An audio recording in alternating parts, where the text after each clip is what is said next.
And he said, what you want to do is go down this road and you go straight and then you go, ha! And then you go, ha ha! You very angrily one night said, enough with the mayonnaise!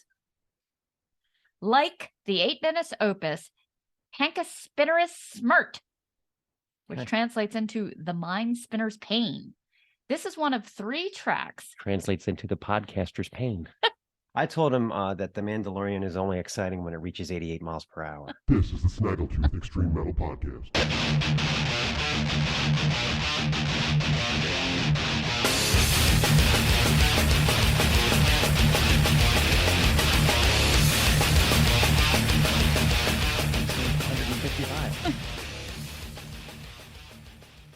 Well, we've definitely done it again. Last night we ended up at Das Beer Hall. Because I made a wrong turn. Which is, I like it there. It's just so weird. They have an upstairs and a downstairs. And the upstairs is a completely different atmosphere than the downstairs. Completely different music playing. The upstairs, what do they always want? Up front? They take your credit card upstairs. Downstairs, they're like, you're good. It's so weird. And downstairs, this is the same restaurant, is it not? Yeah. It was a little bit younger crowd, I want to say. At Das Beer Hall, it was packed. A little bit fatter crowd. Yes, sure. definitely. The dudes to the right of us were just, I felt bad for the picnic benches they were sitting on. And they all had like 3 plates of food in front of them that were just like at a trough. Like, rah. Yeah, I thought we were about to have another yak incident again. I don't know quite what happened, but a bunch of guys stood up to do shots, and this was like at 9 p.m. At 9 o'clock, and I think we had a little bit of vomit. Yeah, he just started coughing, and where is it? Why is it everywhere we go there's vomit? It wasn't a huge cleanup, but they kind of wiped something up, and then they wiped the front of him up. Maybe he just kind of, spit up a little bit. If you're throwing up by 9 o'clock, you need to slow the fuck down. They didn't slow down. He sat right down and got, back on the horse. Right back into the beer he had. So, hey, make sure you're subscribed to our YouTube channel, and that way you'll get updates every time we put out a new show like this one. So I was thinking about, it's starting to get warmer. I was thinking about the beach. I wonder if we're going to make a beach trip this year. I hope so. We don't seem to go as much as we used to. Downsides of beach trips in the past, there's always a guy trying to pack a 300-pound gut into a Speedo type bathing suit, and it looks like a duffel bag that's got a broken zipper spilling out. Hello, ladies. I was actually at a water park with the kids at the beach, and you know how you have to go up those stairs and it kind of makes the turn. So you have people's here. Down here. And the guy up there had that situation going on. And like, he was literally, his crotch was like eye level. I was like, oh God, let me look somewhere else. Oh, geez. Yeah. One thing about the beach that I always thought was bizarre is there's always somebody that decides that a crowded beach is the perfect place to set up their fishing lines. And I just picture kids running to catch a football getting decapitated by, the nylon cord. You actually can't. You never know what hit them. You can in Ocean City. You shouldn't be able to do that anywhere. It's really dumb. But you can in Myrtle. Yep. Decapitations at the Beach. It's the name of our new album. So, and then there's the best has got to be the metal detector guy. Everybody else is there to sunbathe and swim, but you got this guy, no bathing suit, jeans, usually a bucket hat, just walking up with his little stick on the ground, convinced he's going to find the crown jewels of Ireland next to a dead jellyfish and some empty popcorn boxes. Who takes their really priceless jewelry to the beach? I'm going to wear my Rolex. I wonder what swim. I wonder what the most valuable thing these guys have ever found, like a couple nickels here and there. I mean, what is there, Maybe some discarded steel jewelry. Look at that. I actually found yours in the garden. Well, yeah. It's fucked up too. One of the things is bad. I don't know what happened. I don't know what happened.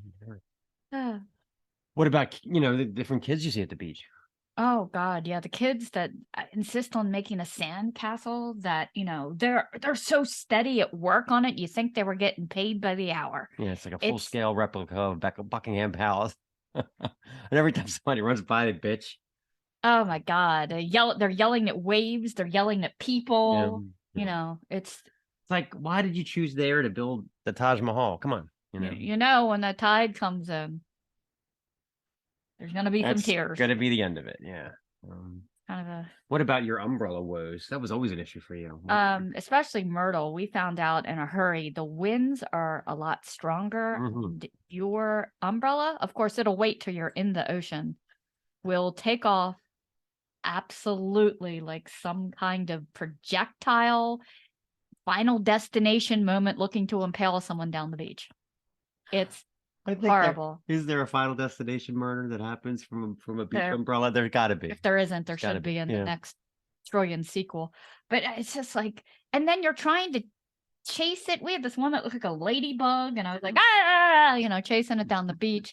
So we found these corkscrew things at the Walmart down there. You actually have to you put the umbrella, like clamp it, and then you actually corkscrew it into the ground. And sometimes that snow would come out. Wow. And then I know she'll out. Yeah, but you had to have those there, or it was just going to be launched. And then I got one of those big tents. And the very next year they outlawed the big tents. I don't know why. Figures. Yeah. And then there's always my favorite thing at the beach is there's always somebody with a very oversized boat that they're finally able to take out to sea. Hooray, a place for my 20-foot kayak. And you're like, what are you doing? You know? I always like the way, you can't even get away from the ads on the beach. They got the planes pulling the ads and you're intrigued and you got to read $19.99 all you can eat buffet, seafood buffet. Yeah. And the people on the where they pull you and you're in like a hang glider thing with an umbrella. What is that? I forget what that's called. Hang gliding. No. What, some kind of surfing? Water surfing? Water air surfing? I don't know. I don't know. Come at us in the comments. I don't know. What is it? Anyway, so in other news, I forget what I was trying to Google, but I typed the words EM into the browser and the most fascinating thing came up. Emu versus ostrich. And I was like, wow, this is a really popular topic, apparently. Ostriches and emus are very similar, but they have some subtle differences. And one of these is that there's only one emu species, but there are two different species of ostrich, the common and the Somali ostrich. Yeah. Also, emus are the only ones that are, mascots of Liberty Insurance. I don't see any ostriches out there. They're just sticking their heads in the sand. Well, I bet that Liberty is really taking emus to the front, that they're in the front, they're center stage now, emus. So anyway, all right, so some differences between the emu and the ostrich. Emu up to 7 feet tall, 150 pounds. Ostrich at least 9 feet tall and 320 pounds. I wouldn't want to get in a fight with one of them. No. Emus live 10 to 20 years. Ostriches 30 to 50 years.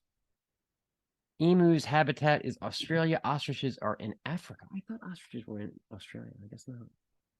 I did not know that. You were confused by emus. Emus. Wings, small discrete wings on the emu and large wings with a maximum wingspan of 6 feet on an ostrich. Ostriches are badass. 3 toes on an emu, 2 toes on an ostrich. Eggs, dark green on an emu, 1.25 pounds. Ostrich eggs, cream, 3 pounds. Diet of the emu is mostly herbivores, but ostriches eat meat. They're omnivores. So ostriches eat whatever the fuck they want, apparently. I had an ostrich at the zoo steal my ice cream cone out of my hand. It was just gone. Yeah. I'll take that. Thank you very much. Yeah, we pulled up. It was one of these drive-through safari things. Ostrich came up, took a big chunk out of the molding, the black molding, just started eating the molding off the car. I was like, Jesus, didn't see that coming. Anyway, so they're very aggressive. Yeah, the speed of an emu is up to 30 miles an hour. An ostrich can get up to 45 miles an hour with 2 toes. Oh my God. Neither of them fly, right? They're 6 foot wingspan. I don't know. Or are they one of those? I don't think they do. Almost nearly flightless. Almost nearly flightless, yeah. So wasn't breeding emus popular in the US for a while? There was a thing for a while that it was really going to be like a gold mine if you had an emu farm. And I can't possibly imagine the bird poo from these things. I mean, I lived on the Eastern Shore and there were chicken farmers and it was just the chicken crap was absolutely disgusting. But it was supposed to be that emu meat was going to be this low-fat red meat alternative. It was healthy. But it just didn't catch on like people thought it would. Maybe it's because they also make good pets, and I think we in America find it distasteful to eat our companions. Yeah. I didn't even know there were emu farms until I saw that movie, Eight-Legged Freaks. And the spider was hidden underground. It would just grab one. And the emus were shrieking. Yeah, that was not a good movie, but. Was that an emu and Napoleon Dynamite? Eat the food, Tina. I thought that was a llama. Was it a llama? It was a llama. I'm thinking it was an emu. Don't mind me. I got emu on the brain now. Okay. Yeah. Here's in other news. You ever catch your partner talking in their sleep? We were thinking about this the other day. What's the weirdest thing that you've ever heard your partner say and while they're asleep? Here's a few. Yes, officer, I can touch my toes. You're gonna die, Garth Brooks. You can't bring mulch into an opera. I've been told this on many occasions. What do I do? On more than one occasion, I have woken up and you just thrust one finger into the air, and I expect there to be some kind of proclamation, but nothing in the arm. I call that the in stasis eureka. I'm thinking of something brilliant, but I just am not saying it. Maybe you're saying it. And then the other thing I said probably is better than any of the other ones we came up with. Yeah, you very angrily one night said, "Enough with the mayonnaise." So I don't know. What possible context? You were being tainted with mayonnaise. If I put too much mayonnaise in dinner. Enough of the mayonnaise. I mean, there's so many ways you can interpret that. Okay, someone told me this was a music show, so maybe we should talk about music a little bit. Why don't you introduce this week's interview? You'll see them behind us. This week's interview is with the one and only Necropanther from Denver, Colorado. Quite a sprightly conversation we have with 3/4 of the band. So in here we had the privilege of Marcus, Joe, and Paul. No Ringo. No, kidding. There's no Ringo at all. But we had a great time. Oh, we had a great time. And I so have gotten into their music. As you'll hear, it's become kind of a running thing of mine. But and then who was the brewer of the bunch? I should have asked about a Necropanther beer because I would drink that. Oh, yeah. We talk about their exciting new concept record, Betrayal, that we reviewed on last week's show. It was great to get band history from so many different perspectives. And we got some insights into the flourishing Colorado metal scene. Plus, there's a major Torben Ulrich / Slayer geek out. So you have to stay tuned for that. You want to introduce the first song? I really listen in this for those really beautiful, those melodic guitar riffs over and then floating the growly layered vocal and those amazing drums. Wow, is he a great drummer? Mm-hmm. This song is from Necropanther. This is One and Only. What do you think of that? Kind of eyes wide shut, wouldn't you say? Anyway. All right, so let's talk about Patreon. The site is patreon.com/Snaggletooth Podcasts. I just got done posting my review of Metallica's 72 Seasons record. Is it good? Is it crap? You'll have to pay $6.66 a month to find out. Plus so much more. It is absolutely stacked with stuff you'll never get here. A lot of it's funnier than the stuff we're doing here. So, yeah. And I impart my wisdom in the kitchen. Yes, which is coming up. So talk about what you're going to. So, yeah, we did a recipe not too terribly long ago. I thought it came out really well. So I think we're going to do a new evil recipe, a chicken scallopini. Satan. Oh, sorry. Satana scallopini. With roasted potatoes. Satan scallopini, which say that 4 times fast. With roasted potatoes on the side. We have you'll see coming up in the show, we have a lot of Latin and Spanish titles that we have to go through. So this is a good exercise. Satana scallopini. Satana scallopini. So there's a lot of red leather, yellow leather needed for this show. We have also recently purchased a brand new camcorder, which sounds very old, but this is a new. It's a digital camcorder. So that sounds a little better. Yeah. So, I love it. It's great. Get over there. Support this show and help us out a little bit. We're hoping to be able to take some stuff on the road. We practiced a little bit. I think we're ready to get some other live footage in here. So more good things coming down the pike for you. Better and better. You're going to get all kinds of bonus content. Snaggletooth.com/Snaggletooth podcast. Okay. Let's talk about geography. Ooh, I hate geography. Oh, no. This is actually interesting. All right. So I don't know how it works in other countries, but I know that Americans are kind of the dumbest people ever when it comes to geography, right? I have to know it for my job, but if you hand someone a map of the United States and you say, find Pennsylvania, 9 out of 10 people are going to be like looking down in Florida or over in Utah. Oh, I think it's over here. I mean, and if you try to get them to find a foreign country, it's even worse. You say, where's France? And they're like, down in Africa. Or you say, where's Denmark? And they're looking over at India. And their head explodes. I've just noticed this. We used to joke about it in my job, which got me thinking about Google. And Google, life before Google Maps was so different. But imagine how bold it was of Google to just say, we're not going to ask anybody's permission. We're just going to go out and photograph the entire world. Take a picture of everyone's house. Everyone's house, everything, every street. And we're just going to put it up there. And if somebody complains or wants us to redo something, we will.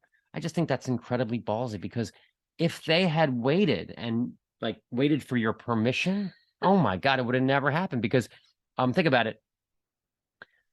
You find out that they're going to be in your area and they're just like, oh, no, come back after we get our new siding. Come back after we plant our new shrubbery. Come back after I get my liposuction. Come back when my new Honda Acura is parked out front, It's like, I love how they have to blur out the faces, though. They look like they're unwilling participants in a murder documentary. It does remind me of true crime. And I don't know if you Googled your house to see what picture they have up there. Yeah. It's pretty crazy.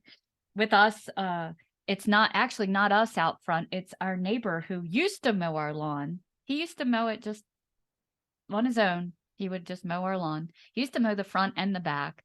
And then he only mowed the front. And this year it looks like I'm mowing the lawn again after 10 years. So I guess that he's got the chin mask going. He's about 96 years old. Skinny as a rail. Yeah, it's hello, ladies. I mean, totally. So yeah, that's our house. Yeah. And at my parents' house, when I Googled that, my dad has been passed away for 4 years, but he's in some kind of weird purgatory. In their Google picture of their house, he's still mowing the lawn with his blurry face. Apparently there's a lot of lawn mowing that goes into this. Yeah. I just wish you kind of knew when Google Maps was going to come and take their street level photos, because what if I want to wear my blue tuxedo in the shot? I think that'd be great. It's our property, goddammit. Also, kind of along the same lines, you can kind of tell how much someone travels by the way they give directions. Oh yeah. I was always a stickler for street names, north, south, east, west. But that's because part of my job this is how old I am. I used to have to go up to Jersey and PA for my job. And I would have to physically get out the Rand McNally map book and figure out which way I was going. So I learned things like that. I learned that if the route is an odd number, like 95, it goes north-south. If it's an even number, like 40, didn't even know this. It goes east-west. So, yeah. Like 70 goes east-west. Yeah. So that's, I didn't know this. Yeah. I feel so dumb. A lot of times when I would ask females for directions, they would say, turn left at the gas station. I'm like, which one? Get in the right lane at the McDonald's. There are 10 in the area, I know that you weren't big on north, south, east, west. But no, you didn't. But you didn't have to. You didn't have to travel. So I just as soon as someone says, "Oh, I'm from the west side of town," I'm like, I don't want to put that into the computer up here and figure that out. I have no idea. I'm not Magellan. Mm-hmm. I mean, really? It's just tell me. Yeah, I just don't understand it. I can't sit there and dawdle over where, because I got to think, all right, where does the sun come up? So that's there. So then west is there? But now with Google Maps and the satellite, you don't have to worry about it very much. So what are the worst directions ever? This guy in this very little town in the eastern shore of Maryland, which we talk about frequently. Yeah. It was in Snow Hill. And I asked this older gentleman outside a convenience store how to get somewhere. I don't remember where I was going. And he said, what you want to do is go down this road and you go straight and then you go, ha! And then you go, ha ha! I was like, okay, I don't know what just happened. I'm just going to back away slowly. Confused between the ha and the ha ha. I don't know. Like, so, wow, sorry I asked. We were at your sister's house for Easter, and there's this really weird dude there, and he kept going on and on about how much he loves that show, The Mandalorian. Never watched it. No, I'm not a Star Wars person, but this is a pop culture joke. This will date you, but it's so worth it. I told him that The Mandalorian is only exciting when it reaches 88 miles per hour. Looked at me like I had lobsters crawling out of my ears. So, and then on another unrelated note, I keep parking my car under the wrong tree, and that's just, the bird shit is just ridiculous. So I go to the car wash and I get all confused at the car wash because there's so many grades of service, and I just wonder if you should just have basic and fancy. So like here's my quandary. You pull up and it says, all right, standard, basic, unlimited, $10, soft cloth, wash and rinse. Then you move up. Standard, basic, unlimited plus for $12 includes tire shine and rain repel, whatever the fuck that is. And how can you verify that the machine is doing this for you? Level 3, super standard, basic, unlimited, deluxe, $14 includes undercarriage flush and spiritual enlightenment. Excuse me, sir. I'll keep my undercarriage to myself. This woman has quite the undercarriage. Then you move on to ultimate super dynamic deluxe. $17 includes window cleaning and tooth straightening. And then finally, for the big old $20 package, ridiculous multi-dimensional supreme deluxe includes hot wax and one sexual favor per vehicle. Maybe I'm just not going to the right car wash. Anyway, wow. On that note, let's play a song from Necropanther. This is Covenant.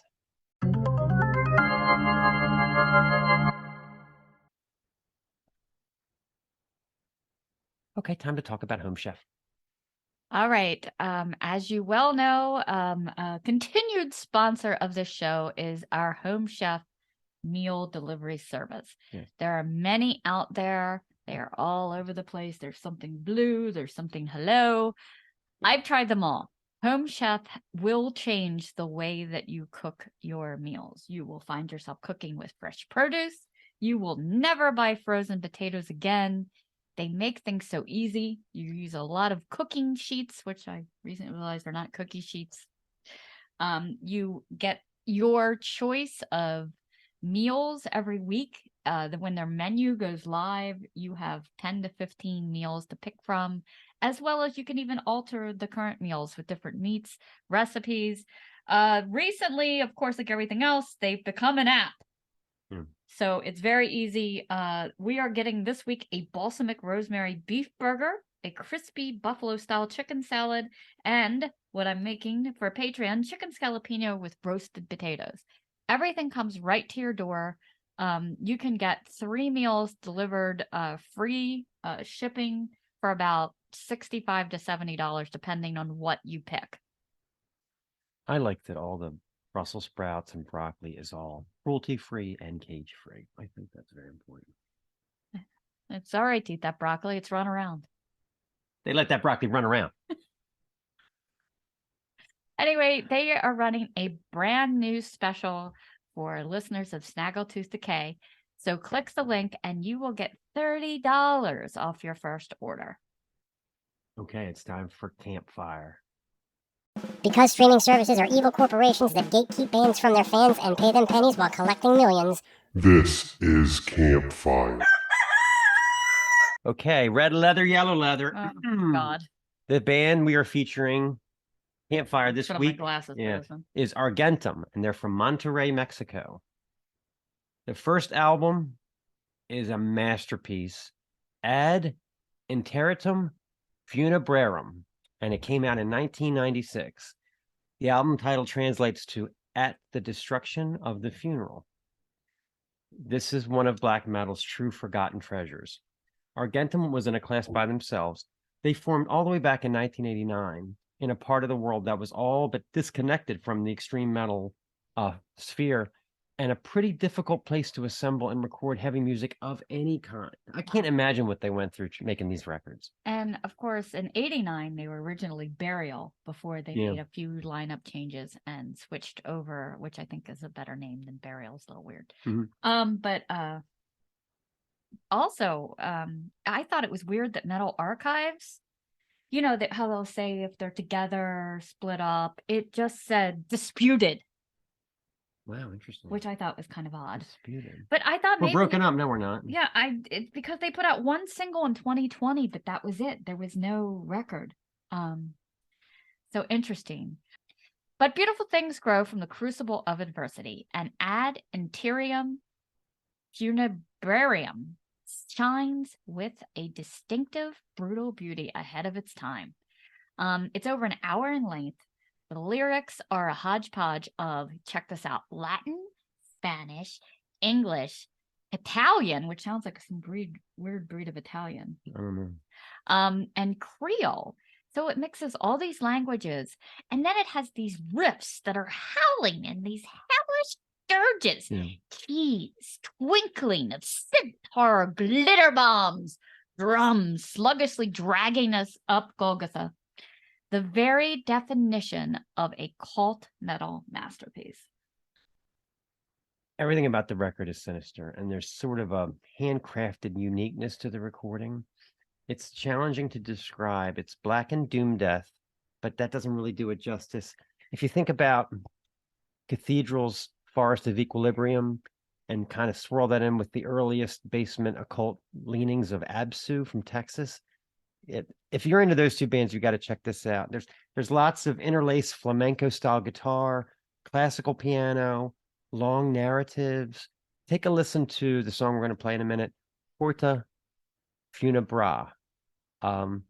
There's this fragile piano laced intro, and straight out of the School of Venom, they got some hellbound bimbo laying down some kind of a satanic Spanish witch gospel. You'll always get me with that. Yeah. As soon as they get the chick to start reading the satanic prayer, I'm like, here's my money. Yeah. You know, pace is usually just a wounded crawl. But just when you get used to that, a track like Mortis Infrademoni, God, I'm butchering these, takes off with thumping thrash. Vocals are like a hideous serpent rasp. Carnival organs flying around. It's like a lost B-side from a Psy album. And the whole thing just collapses into this tar speed pace once again. It's awesome. It's a release that continues to yield hooks and treasures for years. Little key vamps here, a crushing riff there, Hell's bells ringing like mad, ludicrously epic, barbaric as fuck, and seething with black and pomp. This is an unholy grail for old school black metal connoisseurs. Get over to the Bandcamp page. All of their music is available there. It's very difficult to find physical copies of this whether they're together or not. Yeah. I did love their drummer's name. What is it? Betrayal Martinez. So, yeah. Let's keep the last name. We'll change it first. Maybe you never know. This is Porta Funebra.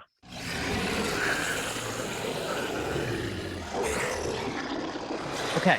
Campfire 2, we're going to stick with Argentum. This is their 2001 follow-up, their only other record that I'm aware of, Stigma Mortuarum. Kind of like Stigmata, huh? Yeah. So this is several years after their legendary debut. KB resurfaces with an entirely different lineup of banditos. Yes. Save for drummer Darkulis, which is also another great drummer name. But Argentum can still dish out the dank and disturbing, kind of like our drink last night was dank and drink, or drink and dank. But it's this goth-soaked catatona like no one else. Guitars are a little bit more predominant in the mix. There are two this time, but it's never obnoxious. The band expertly matadors its one-of-a-kind manipulation of hammer horror keys, black metal chills, and throw into that ruminative doom strides. High art, so smart, with romantic touches of Latin gracing the lyrics like black lace fringe and the occasional female spoken word vignettes thrown in for a little extra spice. Yep. Here's my money. The songs are long and the pace is still unhurried, but it never lingers long enough to run up a huge tab or soil the towels. I forget what I mean. The tide of orchestral pomp in Descensus Nigrum Part 2, Nocturnum, I'm butchering these, just gushes from the speakers. The combination of scabby vocals, driving, throbbing riffs, neoclassical leads, and dreamy key runs, all but intoxicating. The only downside of the album is it never really eclipses the grandeur of the opening track, Prelude, The Gardens of Unsane Renovation, which is weirdly in English. So, that one is like a symphonic charge uphill, keys twinkling like constellations, guitars ejaculating shred-heavy bliss. How'd you like that one? I do. Truly a band/record for connoisseurs of Black and Doom that can appreciate subtle, classy nuance. I probably paid way too much for this gorgeous imported vinyl gatefold, but fuck it, I'll walk to work this week.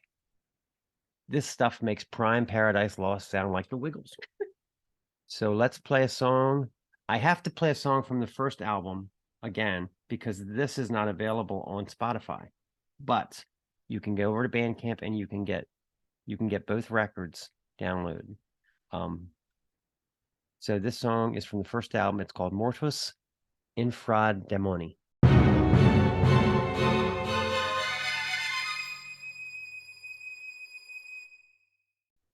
This is our interview with Necropanther. Really enjoyed our chat with these fine gentlemen. I am totally obsessed with, especially Out of the Sand. And this whole album is just great from start to finish. So it was a pleasure to be able to find out more about these guys, their music scene, and the way that they make music. And we learned that Negan did not invent the bat with the barbed wire on it. Yeah, we thought it was a Walking Dead thing. That's not. Wrong. Anyway, here it is. Okay, here we go. Necropanther and Snaggletooth Decay.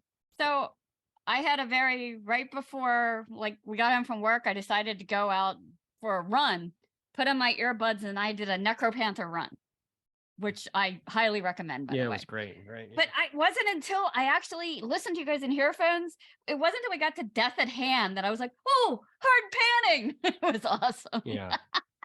We love the hard panning, the Slayer / AC/DC. It's so great. Yeah. So I definitely recommend, number one, running to you guys, and number two, putting in headphones. I hadn't done that yet. And I was like, I'm such an idiot. Well, we keep it up tempo the whole time, so it's good workout music for us too. It is. What is it about freaking Colorado? I mean, spectral voice, blood incantation. God damn it! God damn it! Yeah. So I mean, there's something in the water out in Colorado, apparently. Yeah. We got asked this exact same question in our last interview. I mean, it's a multifaceted answer, man. I don't know. Metal has had has had a scene here, at least since I've started playing back in 2004. It's just really blossomed from 2010 to the present, and there's probably a lot of things that go into that, including the kind of culture in Colorado, and I'm sure legalized weed doesn't hurt, and so now we get to enjoy the spoils of a vibrant metal scene out here. Yeah, I mean, I think it's hard won. Like Marcus said, we've been playing in this scene since before it was the scene that we know now, and many people are transplants to Colorado, myself included. And people come out to the West where there's plenty of room for you to do whatever kind of weird stuff you want to do, and there aren't that many cities out here, so the people who want to be in a city and be in a band have eventually come out here, and the venues have helped us to build this scene. An embarrassment of riches when it comes to small clubs to play in, and even up to mid-sized theaters that have some history behind them, and so there's a little bit of Gothic flair, and as all theater kids know, the theaters are haunted, so that can't hurt either. Oh, that can't hurt at all. Yeah, there had to be a little bit of pride when Papa Het moved out there and said, "Fuck San Francisco, I'm moving to Colorado." It was fun. He's in the mountains. We can't. Yeah. Denver's hard enough to afford. Yeah, he's out in the ski resorts, but he's like when I would pull into my parking spot in my swanky San Francisco location with a deer carcass sprawled across my hood, I got some judgment. What the fuck is that? I'm going to Colorado, bitches. Yeah. So. Yeah, back when I bought my 18-horn buck to the Presidio, I was getting paid. I'm not stoked. Exactly. Yeah. Yeah, you could definitely drive around with dead deer on your car and no one will say anything. Google, where can I go and drive around with dead deer on my hood? There we go. Colorado. Hun, we're moving. Yeah, there it is. Yeah, we were actually there sort of kind of recently. We were there, but we weren't there. Our plane ended up, we were going to Seattle and we landed there, and then we were stuck in the airport, but we were delighted by the beer. So oh yeah, it was great. Yeah. You can't sell a bad beer in Colorado, that's for sure. Yeah. Our beer culture is only rivaled by our metal culture at this point. That's well said. That's awesome. That's well said. Yes. So originally this was a merger of two bands that kind of came together. Paul, how would you describe it? I mean, it somewhat was a merger of two bands. I mean, when I originally wrote demos for this project and moved out to Denver, Joe was the first one that I was in contact with as far as other band members.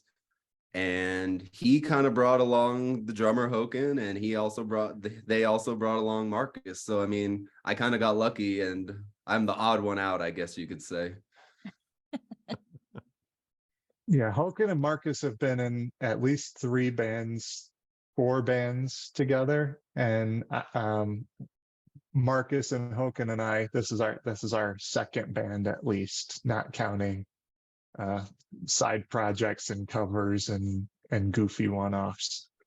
But we've been playing together since 2009.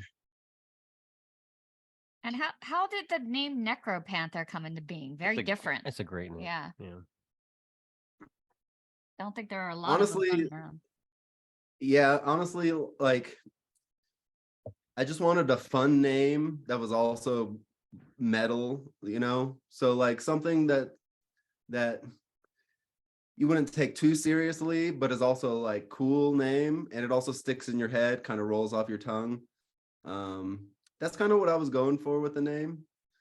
I don't think I put a whole lot of thought into it. I think it was just like one of the first things that popped into my mind, and I was like, yeah, that's cool, let's do it. I didn't really spend a whole lot of time thinking. I think you put just the right amount of thought into it because it's great. Yep. It's a great name. Yeah, it is.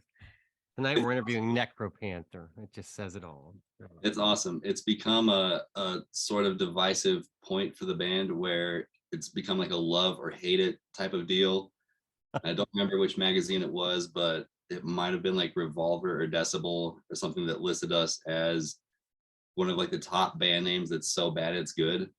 They're both cons. Both of those magazines are cons, so fuck them. Yeah. I was stoked. I don't know. I feel like they got it. Like that is. These are magazines that you're judged by the grooming of your beard. Give me a break. Come on. The thing that really helps me know that we've arrived is that there's a Magic the Gathering card now of Necropanther, and so I've got the card here. You've arrived. That's how we know we did something right. You did something right. Exactly. Yeah, I was looking at like this kind of your concepts, and with from Terminator and then Dune, and what do you think's the catalyst on what you pick? The concept albums, yeah. I think there's a few main things that we look for. We look for sci-fi, futuristic, dystopian,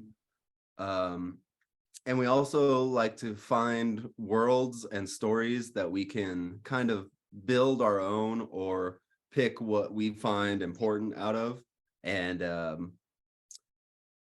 worlds that are expansive definitely help that. Yeah, and this one's even more different with the Warriors. I believe they made a movie out of the book. Oh yeah, they did. Yeah. Yeah. So that was definitely different. I love, the whole concept of getting behind that, and the lyrics are great. I like the choice is oblivion or life of despair. Oh, yeah, really good. Yeah, there's a lot of depth. There's a lot of depth to this band, I can tell. Yeah. You're not just writing lyrics about being Satan's numbskull. It's great. Well, thank you guys so much. Yeah, I think that I'll give a little bit and I want to hand it off to Joe, but I mean, part of our project is to separate ourselves from, like the heavy metal, death metal cliches of let's just talk about death and suffering and beer and partying, and let's try to like Paul said, let's world build a little bit. Let's explore kind of like a singular concept, and let's try to create an opportunity for the listeners to infer their own meanings and draw their own conclusions and kind of dig deeper into the subtexts of what we have to offer. Yeah, it's dark poetry. Yeah. It's great. Yeah, I'm waiting for you to do one on The Last of Us. I also think like some of it is this is as Gen X millennial folks, this is sort of the trash culture that we were brought up on, and I think that there's a little bit of sort of reclaiming those themes that were traumatic or just wasted youth type of things, and turning them into something a little bit more transcendent, a little bit more of impressing the perspective of age on that goofy movie that maybe you saw on a Saturday morning, right? And it took all day because they put a commercial for sugary cereal in every USA, 15 minutes, and so that combination of the trash diet and the trash cultural diet superimposed with reading the book now and the study of music and now the friendship of this band, trying to reclaim that and turn it into what we would want to reclaim from the current dystopia, frankly. I have to ask, was Escape from New York ever in the running? Because my God, I mean, or Blade Runner, yes, both so transcendent. Any Mad Max. Yeah, I think those were both on the list. Those were both on the list good. last time. Good, because they hit all the points that you mentioned. Yeah, that was. Yep. Oh yeah, no, definitely. I mean, we have a long list of potential material topics. We're very democratic, so every album we decide that we're going to go that route, we all vote as a band, and whichever one gets the most votes, that's one we roll with. Yeah, that's great. I didn't get a vote. You guys are voting?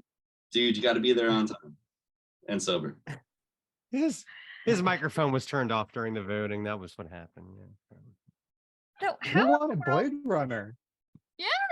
Well, I mean, Blade Runner's gotten a lot of attention now. I mean, it's Escape from New York is not quite so much, but yeah. Or how about Rock and Roll High School? There's a good one. Yeah, that one hasn't gotten attention for a while. Not a lot of sci-fi in that one, but anyway. So, yeah. Bruce Willis with the Blue Singing Woman. The Seventh. Not Fifth Element.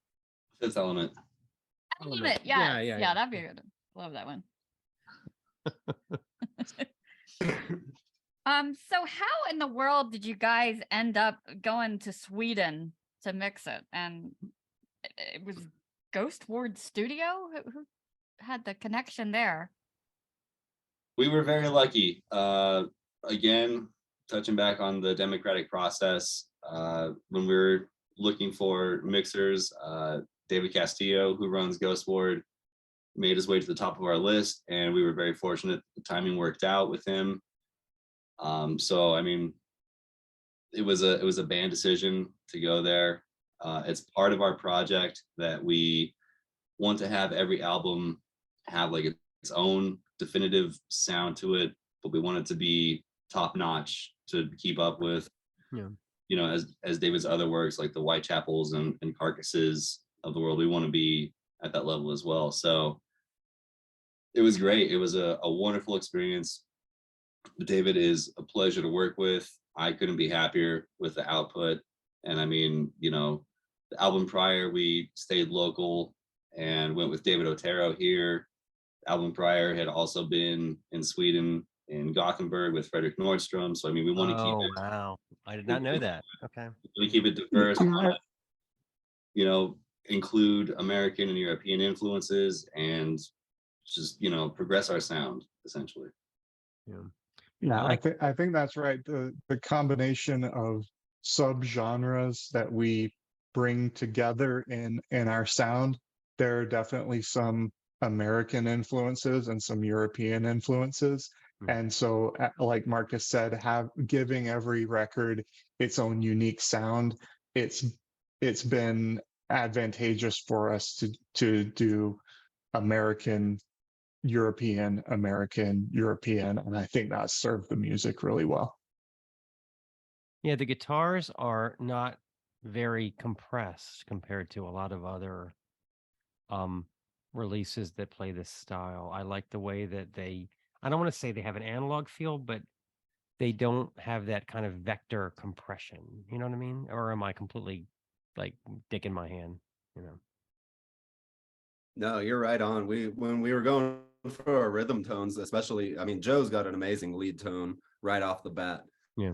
But when we were dialing in our rhythm tones and choosing amps and speakers and stuff, we really wanted to go for something that we wouldn't have to change a lot in the mixing process. We really wanted it to stand up and just be like, wow, this sounds fucking awesome. Just plug it in and turn it up, and that's where it is. So I think we accomplished that pretty well on this album. It doesn't sound like you have 96 guitar tracks that are all strangling for, you know, dominance, you know, which is great because a lot of metal has that now, you know. No, it's a really good mix of that melodic guitar as well as those guitar harmonies. My personal favorite is the climax into Danger.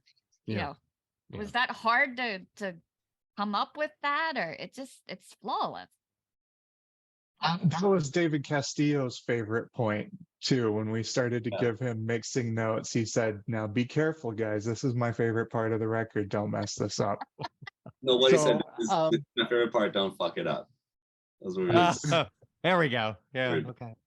I've got a 3-year-old dog here. I can't talk like that. Yeah. So I mean, I think we've, even going back to the first record and certainly expanding on the process that we developed in Eyes of Blue Light, we really have been exploring the lead guitars and the lead guitar harmonies. I think has become sort of a touchstone of our sound.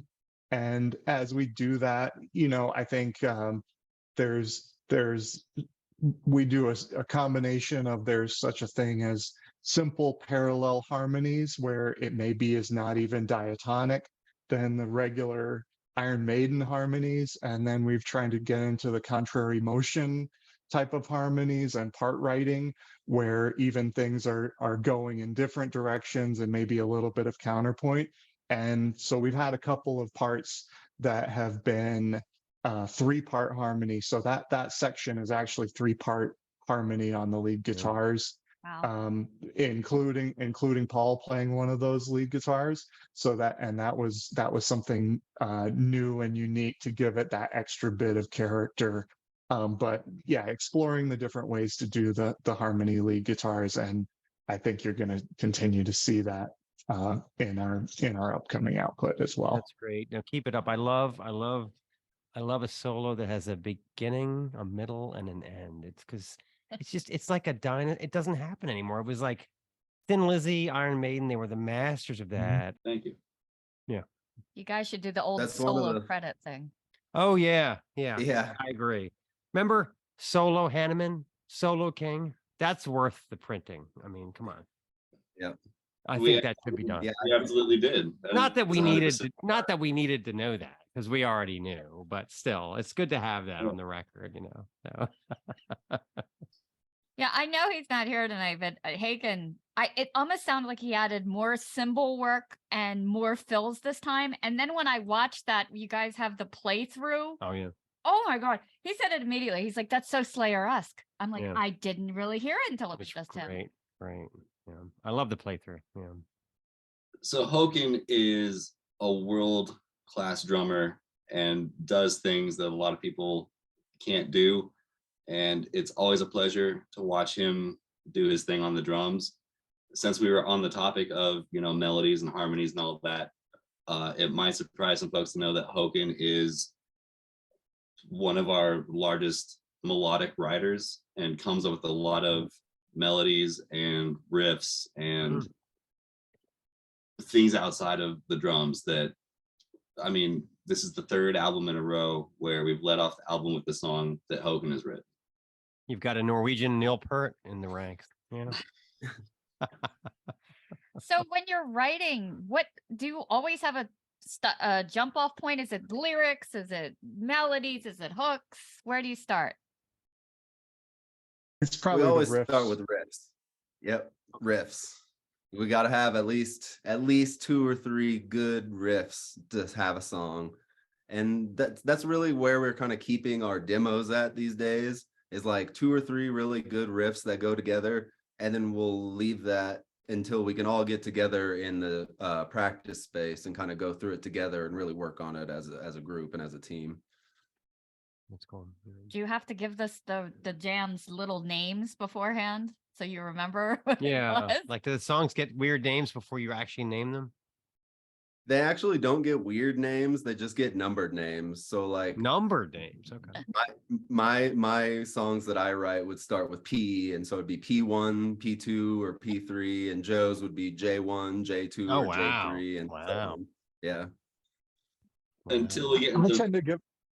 Go ahead, Marcus.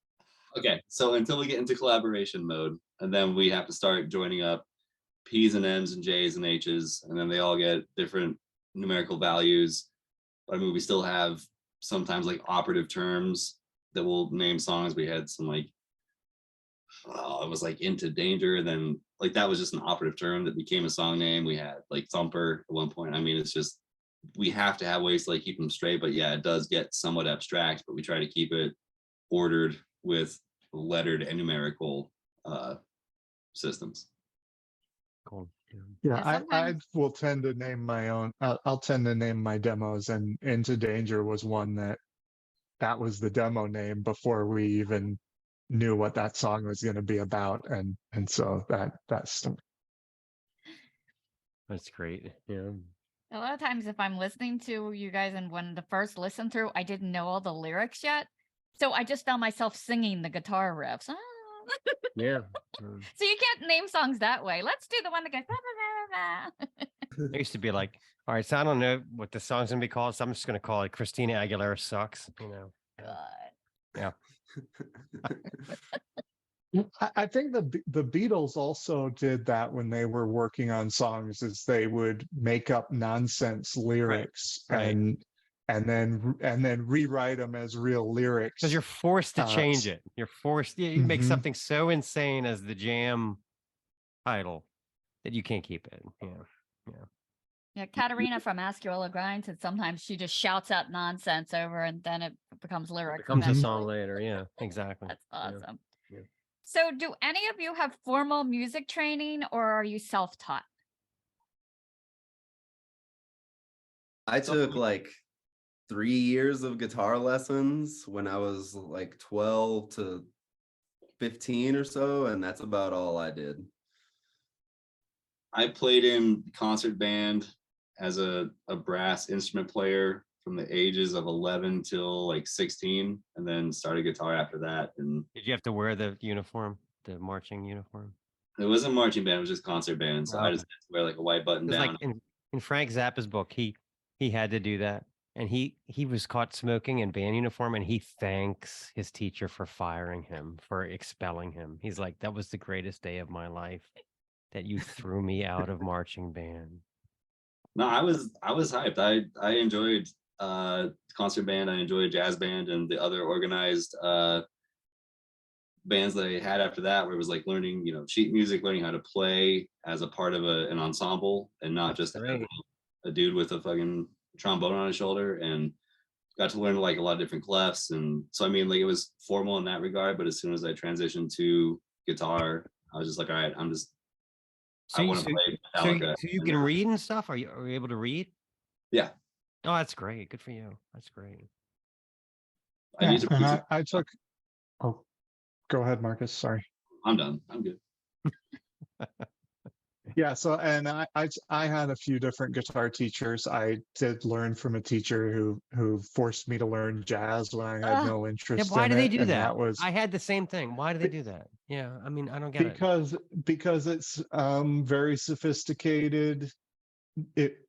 Modern harmony and melody, and if you and technique, the technique of picking and how to construct a line that makes sense, and really challenging the lack of rigorous playing that's popular. So I didn't necessarily have it. I knew I wanted to be a guitar player. I knew the type of guitar player I wanted to be, and I didn't know how to get there. And that teacher was really, really helpful in giving me what I needed, even though I couldn't name it at the time. So, so I think it's also good to have different teachers and then to explore those ideas on your own. I also took a couple of years of music theory that was formal in school, and like Marcus, I didn't do concert band, but I did jazz band, playing jazz guitar later once I came to appreciate the rigor that I developed. Wow, you guys are so polite. All right, so here's what happened with me when we got to back cycling. I said, all right, we've entered a really ugly area here. Here's what's going to happen. I pay you $50 a lesson, and you're going to teach me to fucking play Pound Cake by Van Halen. And I don't give a fuck about jazz because I'm not going to get laid playing that music. And he said, okay. So that's what happened with me. So, I mean, I admire how genteel you guys are, but it was not me at the time. So, I mean, in this economy with that attitude, I mean, yeah, no, that's going to be a tough sell. I was like, I'm paying you. Figure this song out, bitch, and show me. Fuck. That was me. Anyway, so it made sense to me at the time. Yeah. And that's why I'm in a podcast and you're in a band. There we go. So see, yeah. Well, I think that's why I ended up quitting taking lessons. Was I started like bringing songs and music to my teacher, and he couldn't even play them. Like they're super fast, like thrash and metal and stuff. He's like, I can't play this, and I'm like, well, then fuck you. I'm not taking lessons from you anymore. I'll just do it on my own. That happened with me. I tried to get my guitar teacher to figure out a King's X song, and he was just like, yeah, fuck this. I can't play this. Yeah. And I was like, okay, well then why am I paying you? So I'll figure it out, whatever. So. Yeah, it's true.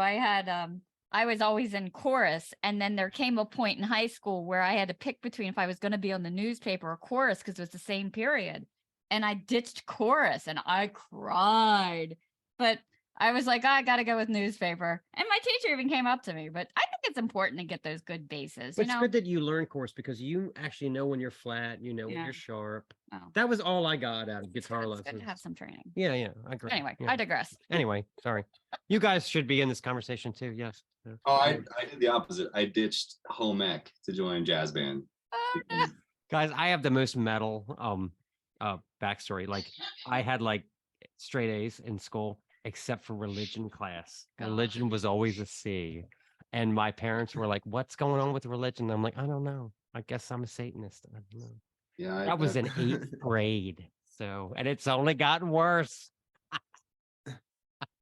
Exactly, right? Yeah. So, anyway. What do you think is the most interesting job that you have that isn't music that you've ever had in your life? Yeah. I could start off that one. I am a scuba diving instructor. Wow.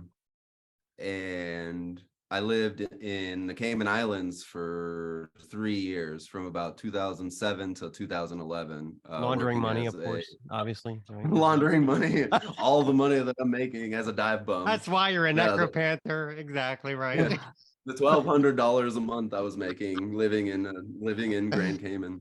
Yeah. But I was a dive instructor and a boat captain, and I basically just like, guided tourists on their scuba dives. And I've actually taught Joe and his wife how to dive. That's cool. That's really cool. So is that where some of the water references come from? Because I'm like, there's no water in Denver. Yeah, I'm originally from Wichita, Kansas, and even less water, no mountains even. And I'd always been interested in scuba diving ever since I was a little kid. Saw Jacques Cousteau stuff on TV, and I was like, man, I just want to swim underwater and breathe underwater. That's awesome. And when I turned 12, that's what I asked for my birthday from my parents. I said, I want to get certified to go scuba diving. And one of my uncles was certified. And so I started diving when I was 12, right around when I started playing guitar. So it's kind of my other passion in life is the ocean and being underwater. I am so amazed at younger people, at the ambition. You were 12 and you said, I want to scuba dive. You know what I wanted to do when I was 12? I want to get the radio where the speakers detach. Boom. That's where I was at. So, I mean, congratulations to you. Yeah. Thank you. It's like, thank you. So you take them off, but they're still part of the boombox. That's what I want. You didn't run around naked going, scuba? You for scuba? No, that's a different movie. Anyway. Anyone else? I mean, I would just get it, Joe. Get it. All right. Yeah, I'll let you take it home. So I once upon a time used to build guitars, and that was an interesting job. It was definitely something that I had an aspiration to do, but I also would say that doing that, turning my hobby into my career, really was demotivating after a certain point. So probably felt like a job. Happy. Yeah. I worked with a luthier for a few years, and he made sure that I never touched a fucking guitar. All I did was fix saxophones and broken clarinets. But I remember like a guy would bring like a 72 Telecaster in, and he would want to rip the pickups out and put in like some blasphemous, 80s thing. And he would be like, okay. And I'd be like, how can you allow that? How can you allow the blasphemy? Don't you dare take a fucking saw to that. And he would do it. And he had no passion. He had no, anyway. Sorry. Trying to keep the lights on. Trying to keep the lights on, but blasphemous, I'm like, I think that guitar played Barracuda. I think that's the Barracuda guitar from Heart, Rip it apart, fire up the chainsaw, fuck it, Anyway. So I mean, I would say that like the band is not our job. The band is our passion. It's what we do outside of our day jobs. Once upon a time, I worked in a skate shop because I like to skateboard, and similar to Joe, just turning my hobby into a job. It went poorly, so now I'm a brewer, and I don't have to worry about it. Oh, you're a brewer! Wow. Yeah. Like some of your posts about the one place where you played, it was a neat stage. It was up on top of the bar, and it's like this live clip of you playing. And I couldn't get over the bartender that could not stop headbanging. I was like, he's awesome. I thought it was like a live stream at first. I'm like, okay, so they're doing a live stream, and then I saw this guy in the corner going, and I'm like, oh my god, those are beer taps. So. And then I saw your post and it said play metal, play games, sword play. I'm like, what could go wrong in a brewery with those things?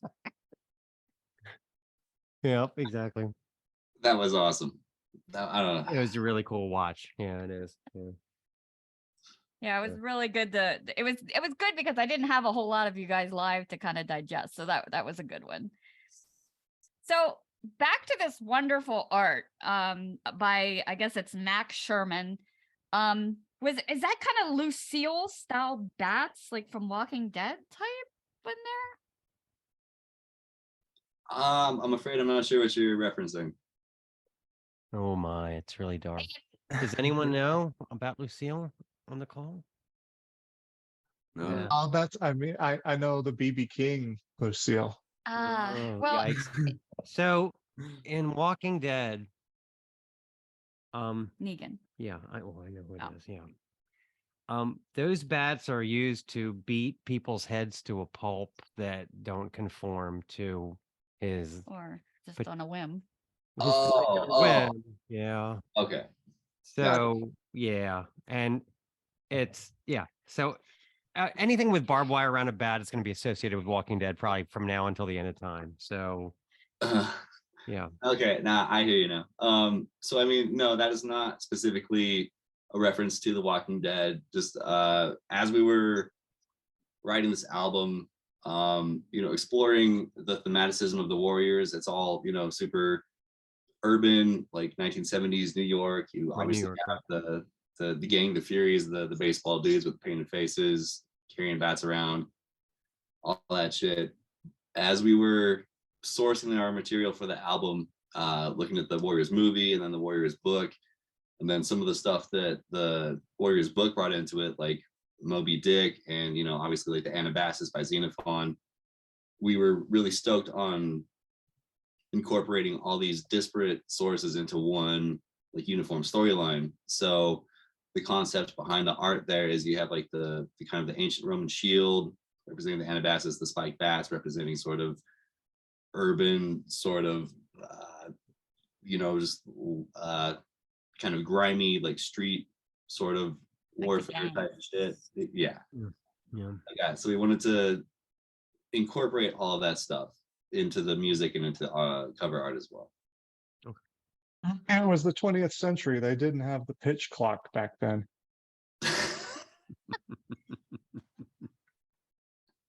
Again.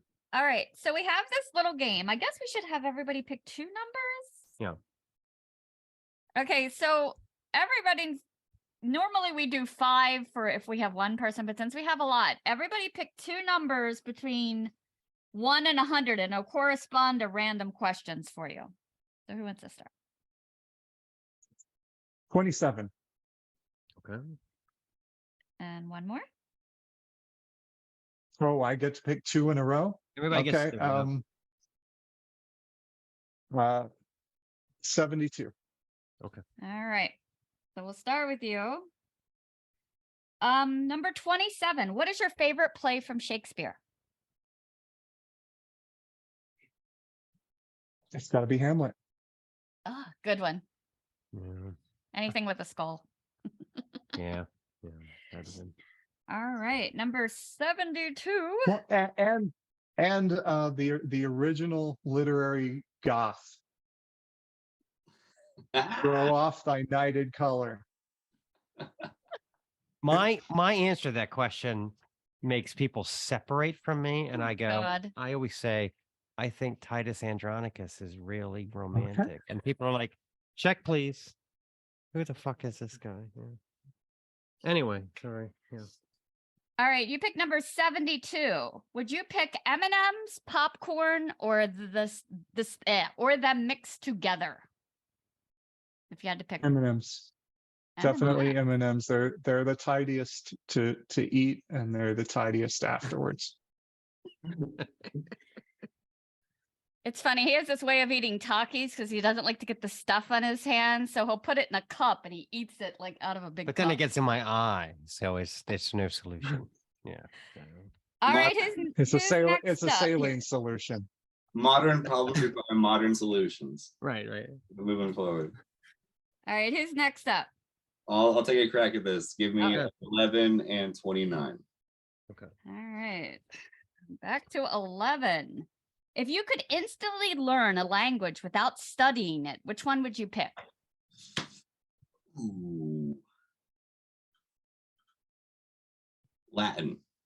Oh, good one. Oh, wow. Yeah. We could do lots of Diagnosis of medical conditions. Yeah. I was thinking more like, spells, but okay. 29. What did you want to be as a kid? Fuck. Dude, like a lot of things. Among those was musician. I think at one point I wanted to be an astronaut. I think at one point I wanted to be a firefighter. I think at one point I wanted to be like a 007 type spy dude as well. So obviously you're close to our age because you did not say influencer. I still don't want to be an influencer. I wanted to be a Kardashian. No, Oh. no. Okay. All right, who's next victim? All right, I'll do 6 and let's do 99. Okay. All right. Number 6, what Marvel character would you like to be?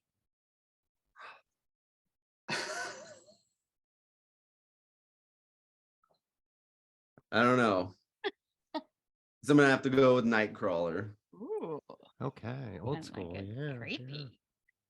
And we're That's mine too. Necropanther, Nightcrawler. Thought you were going to say Captain Marvel. I was a little nervous there for a minute. Yeah. Wait, I don't know the DC Marvel universe. I'm so glad I didn't pick that number. And he picked number 99, which also was Christoph Bathory's question. Yes, it was. What advice would you give your teenage self? Oh, this is a good one. Yeah. I've thought about this a few times, and there's 2 main things that I would tell my younger self. One, wear earplugs while you're practicing in your bands. And 2, don't become an alcoholic. Okay. Two good things. Very good. Yes. I Yeah. like this a lot better. When we talked to Christoph, we both agreed that we would have bitch slapped our teenage selves if we had met them. So you're in much better That's shape. definitely one done. Yeah, that's Yeah. definitely, I could have done that too. Yeah. Like, who is this guy? Exactly. So, yeah. But yeah, I think the earplugs thing, man, because my hearing is shit now, like I'm almost 40 and I feel like I'm 65 with my hearing. It's just Did you ever like terrible. see? It's Did you bad. ever see Motorhead when they were still, around? Did you ever see Motorhead show? No, unfortunately, I yeah. did not. You would feel better about your hearing because I just all of those old geezers, their hearing was so shot. They had no business touring. And every time I went to see them, I would be like, oh my God, here comes a guitar solo. It's going to be high pitched. Holy fuck. A normal concert, my ears would ring for a couple days. Motorhead, a good solid week. It was just, they were so deaf. I don't know how they kept going. Crazy. Anyway. Yeah, and it just bothers me now, and the tinnitus and stuff is You're just right, like when I'm just laying there trying to go to sleep, and it's just like, yeah, exactly. I know it's terrible. I know. Yeah. All right, so this is kind of a group question. But if you could make yourselves like a little like tour bill lineup, you could put any group that you would possibly want to tour with, whether they're still around or not. Who would you put together on that tour with you? Do we have to headline? No. We could No, be you don't have to anywhere headline. in the lineup we want. Anywhere in the lineup you want. So you can Man, let REO Speedwagon come after you if you want. I'm gonna say a vintage modern one. We saw Merciful Fate came through Denver a few months ago, and they were fucking badass. And I think that would be awesome to open for Merciful Fate on a tour. That would just be fucking sick. How about Merciful Fate 1983? Ooh. I mean, yes. Yes, that's yes. They seemingly have not lost a step. Like they Oh my were God, I know, right? And it was amazing. Yeah. Fuck, I would love to play a show with Slayer. I would have loved to play a show with Power Trip. Oh yeah.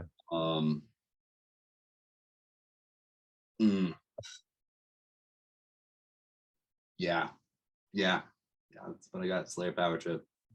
Yeah, that's great. I don't think Skinny it's that Slayer, fun to play with Slayer though.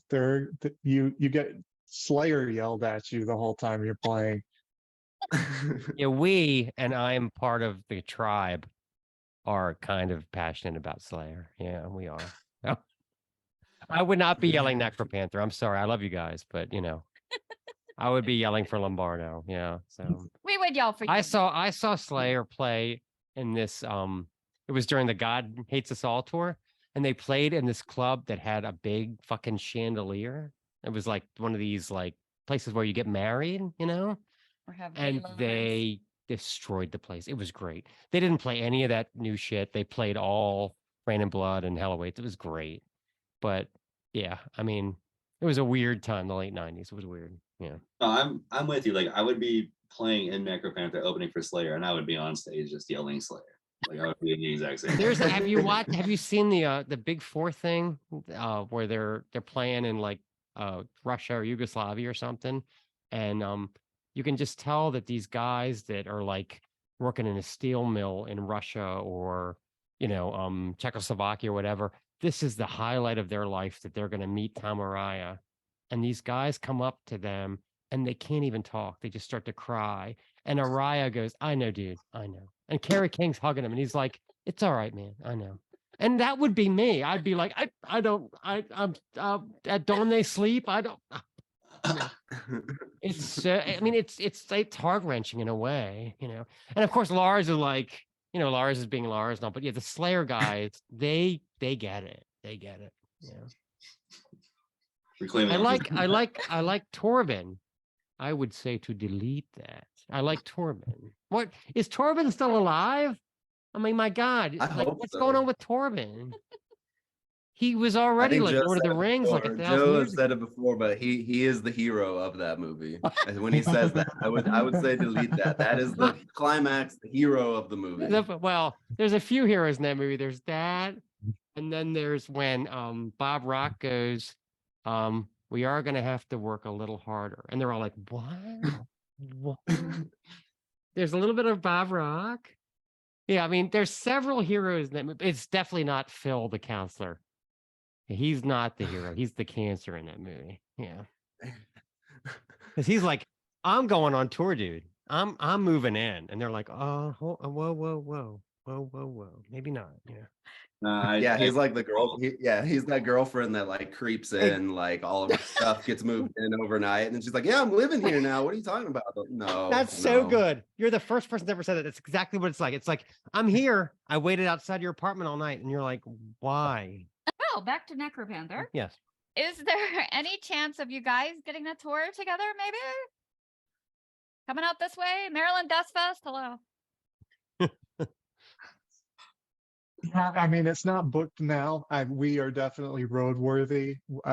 That type of, you know, it's difficult to make the economics of a conventional tour work, especially once you reach a certain age and a certain level of responsibilities. But yeah, those types of fly shows and some form of traveling for shows, we're booking them currently. And Maryland Death Fest, we'd love to do it. And those types of shows where it makes sense to sort of fly out and play with a backline. You know, I think that's among some of the next steps on the horizon for us. I know there's a huge backlog from the pandemic and everything. I know. So. Yeah, they're not even doing Maryland Death Fest till 2024. And I looked at the lineup. And Stace was like, who's in Maryland Death Fest 2024? And I was like, everybody. Just any death metal or black metal band you can think of, they're all there. Yeah. Not us. Not yet. They're still adding people. I don't want them to add any more. My God. 30-minute sets. Give me a break, you know, somewhere. So what's next up for you guys? As far as, are you working on some new stuff or putting together some more brewery shows? Because I really like those. Yeah. We're playing a show on Saturday at the Marquee, and we're opening up the show for Vader and Kirsten and Decrepit Birth, which that's pretty badass. Yes, it is. We've got a few other shows in the area. I've started writing some new demos, but for the next release, kind of what we're looking at is Joe is up next for an EP release. we usually kind of collaborate as a band for our full lengths, and then for our EPs, we let one band member just kind of take creative control over the whole process. So Joe's up next, so that's probably the next release you're gonna hear from us. That's great. That's awesome. Are you gonna geek out when you get around Peter from Vader? You're missing a consonant in your name.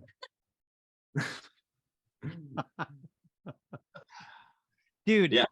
Dude, he talks about I think it was in fucking Choosing Death, that he would get in his friend's car and he would ride for like an hour and a half to see a grainy, fucked up half of a Slayer video from like 2 years ago because they were in Poland. I mean, fucking Vader is the real shit, you know. I mean, No, absolutely. I'm gonna geek out fully on Vader and Chrissy.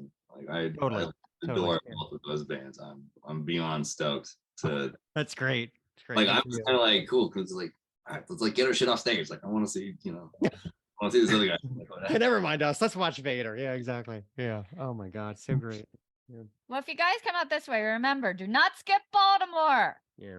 Everybody does it. Even though it might be 5 guys in black shirts on a Wednesday night, including me, doing this. We wouldn't dare skip it. We played to far fewer people in black shirts, so we're great. That's great. In fact, we're seeing Blood Incantation May 3rd with Obituary. Yeah. Yep. This will be our second Blood Incantation show. Yeah. So very exciting. There's a podcast where the guy from Blood Incantation, I can't remember the name of the podcast, but somebody asked him about conspiracy theories, and he talks for like 52 minutes straight about here's where I see it. And it's out there. Yeah. So if you've got an hour to kill, yeah. And you can tell the guy that asked the questions like, what the fuck? Why did what did you do? What am I doing?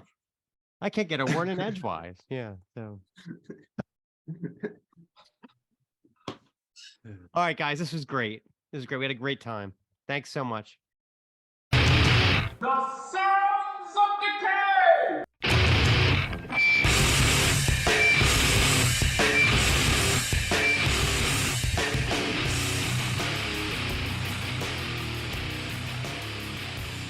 Okay, you want to do this one? All right, our sound. There's no Latin. We have Spanish. So much. Yeah. So forgive us. We love the music, but somehow we don't know how to pronounce all the words. Yes, we do our best. Anyway, we try our best. You get our point.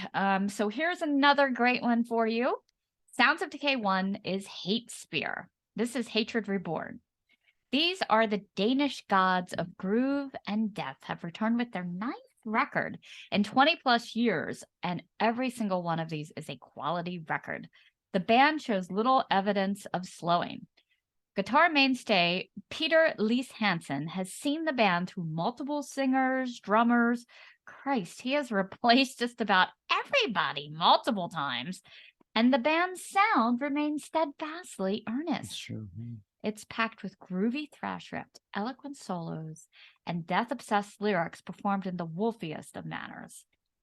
Yeah, I mean, they're kind of overlooked when you think about it compared to like the Gojiras and the Bolt Throwers of the world, but they deserve the same level of acclaim, I would say, for longevity and consistency. Not to mention their album artwork is always bordering on tattoo worthy. As with any Hate Sphere record, this thing has more crunch than a pallet of Fritos. The attention to detail in the guitar department is striking, particularly in a cut like Darkspawn, which I'm going to play for you. Intricate solos, lyrical harmonies from Hansen and Casper Kierkegaard. They do a cover. Oh, yeah, and I'm picky about my covers, but they do a cover of the Scorpions, Another Piece of Meat. This is an interesting choice. It's pace quickened, and the riffs are akin to a roaring lawnmower makeover. The title track is also packed with gorgeous harmonies, almost stepping into All That Remains territory. The seismic colliding with the melodic. Plus, there's a crushing live take on the classic, The Fallen Shall Rise in a River of Blood. Perfect for your toddler's next birthday party. Absolutely. Don't forget the Bouncy Bounce House. Okay, this song is Darkspawn.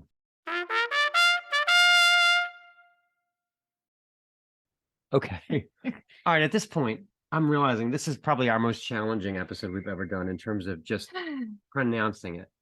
So I didn't set out to make this complicated, but it is. Okay, so we had all the Argentum stuff. We limped through that, right? We're gonna have some really tough Norwegian stuff to talk about in a minute.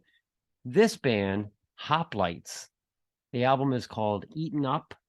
All of the lyrics, everything is written in Greek. It was actually very difficult. I sent it to Stace and she was like, what the hell am I supposed to do with this? It was very difficult to find, actually, because on Bandcamp, the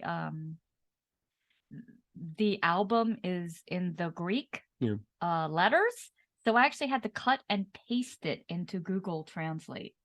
Yeah, I mean, but if you type HOPL, it'll come up in Spotify. But it's like it doesn't give you any subtitles. So it's just very odd. Anyway, but if you think about it, the competition among one-man black metal bands is starting to reach Olympic levels, in my opinion. I mean, if you think about early prognosticators like Varg, to Alexander from Ruins of Bavarest, through the Exactrilahum dude, the ability to create punishing epic stuff in mass quantities, it seems like a challenge that more and more are accepting. So enter our latest entry. So our latest entry is from the port city of Ningbo in China. It's a young lad, Liu Zenyang. He is Hoplites. And despite the fact that he lives in one of the harshest countries in the world for creating art, he has dropped 4 records in his vitriolic Sage project, which of course he plays everything.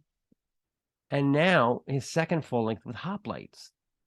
All the song titles are written in Greek.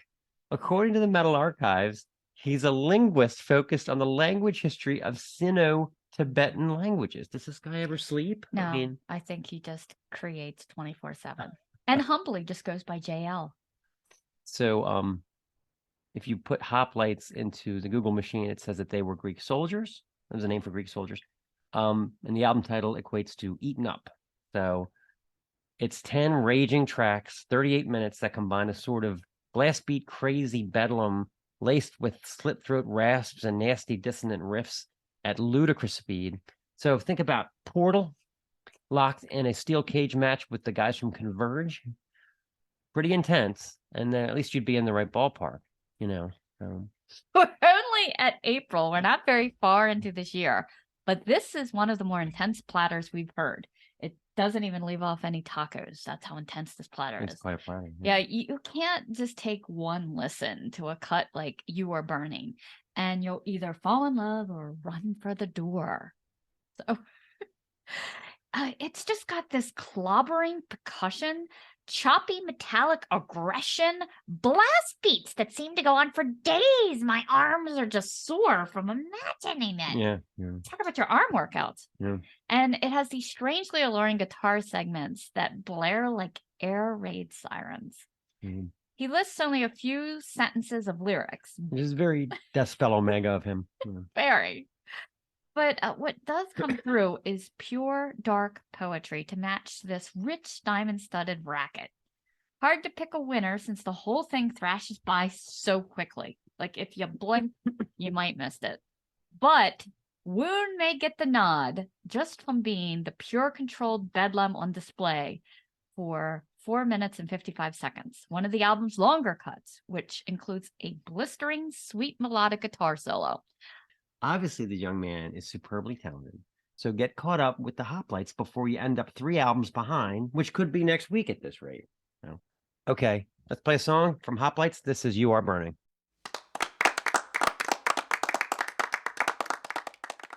Okay, here we go, Dodheimsgard. Red leather, yellow leather. Deaf Ears 3. We have a new Dodheimsgard album, Black Medium Current. That's right. Vikatnik has returned with another cast of characters for Dodheimsgard's latest bizarro journey into heady philosophy, universal mysteries, and the occasional theremin solo. You know what a theremin is? I'm not going to spoil it. YouTube theremin instrument. It has to do with waving. Anyway. So I found kind of something interesting. Their name is made up of 3 Norwegian words. Dod meaning death, Heim meaning home, and Gard meaning realm. So it translates into realm of death. Anybody who is anybody in Norway has been on one of Vicket Nick's albums, it seems. Aldron from Thorns was on one of the records. Apollyon from Aranior was in the band for a while. Even Thrawn from Nocturnal Breed was on an album. But it's, again, peculiar, kind of like Argentum. This lineup features relatively unknowns, like multi-instrumentalist Lars Emil Malloy, along with 2 other unknowns, Oyvind Miraval. Say that 4 times fast. And Tommy Thunberg on guitar. The results are just another fascinating Dodheimsgard sonic experience, ethereal and haunting, aggressive and punishing, thorny but bewitching. And Tommy goes by Tommy Guns Thunberg. Reminds me of Rocky V. Some of the tracks erupt in these symphonic metal fits, like the 8-minute opus Hankaspinnerus Smert, which translates into the mind spinner's pain. This is one of 3 tracks. Translates into the podcaster's pain. Go ahead.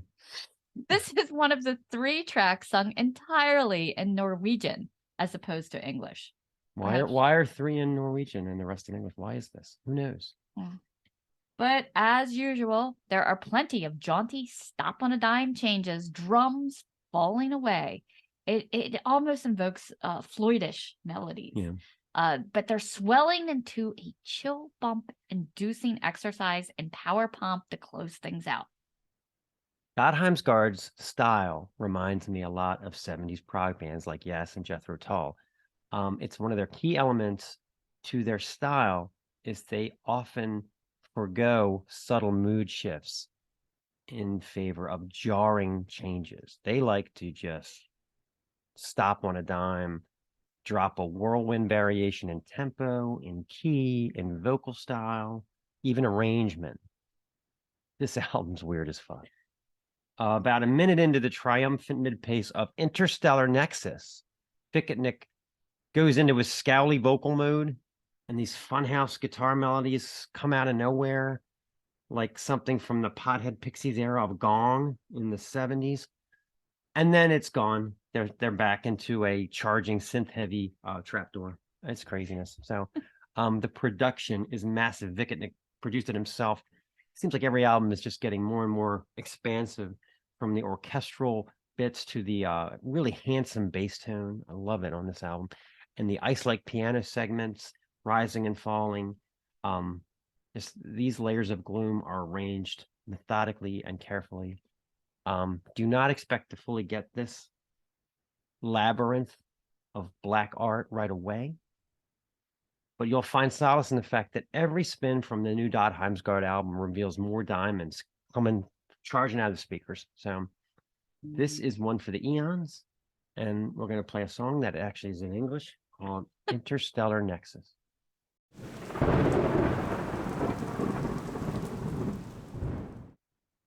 Whew, wow. I feel like I just ran 5 miles. I'm going to go upstairs and rest my tongue. Jeez, whiz. I had no idea that I was going to put us through this workout of trying to read other languages. Well, we certainly did a multicultural show, and you sure did, for Americans trying to pronounce stuff, but definitely get over there and check it all out. Well worth the listen. Great music. Did we have anybody from America in this show? Panther. Necropanther. Okay. All right. We hope get over to our coast. Yeah, that'd be great. Please request. Well, we did talk about car washes. We talked about trips to the beach. Emus versus ostriches. Yes, and Mexican death metal. So, and things that you may or may not overhear your partner say in their sleep. This has been the Snaggletooth Decay Extreme Music Podcast. Special thanks to the guys from Necropanther for the interview. Snaggletooth theme, courtesy of Gustav Jord from Defleshed. Sounds of Decay theme, courtesy of Steve Rathbone from Lair of the Minotaur. Decay bands, check them out. You don't pronounce it, you listen to it. Hate Sphere, Dodheimsgard, Hoplites, All Content 2023, the Snaggletooth Decay Extreme Music Podcast. This is the Snaggletooth Extreme Metal Podcast.